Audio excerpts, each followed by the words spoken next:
Hi everybody, my name's Heather Merrill. I'm a pediatric nurse practitioner at the St. Joe's Milford Pediatric Office in Milford, New Hampshire. And today I'm just going to be answering a question regarding tick bites on your children. In New Hampshire, we do have an increased rate of tick bites and Lyme disease, so it is very important to check your children often for ticks.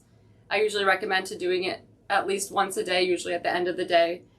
Checking areas behind the ears, behind the scalp, under the arms, and any skin folds and creases, because the ticks do prefer the darker areas that are harder to see. So if you check at least once a day, you'll be able to find a tick and you'll know how long it's been there for. Once you do find a tick, it's important to remove the tick from the area, just cleanse the skin with some general soap and water, and to keep an eye on the skin for any localized infection. It's important to check the bites for redness, any rash on the body, if your child is developing flu-like symptoms like a fever, chills, headache, vomiting, joint pain, or any other concerning symptoms. I do recommend calling your pediatrician or your pediatric provider.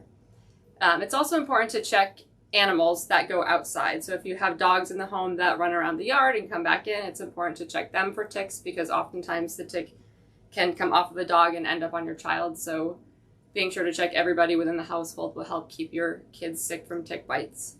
The other thing that's important to do is when you're outside to wear long t-shirts, long pants. Of course, if the weather is permitting, wearing light colored clothing, because if there's a tick crawling on a white shirt, you can see that more than a dark shirt.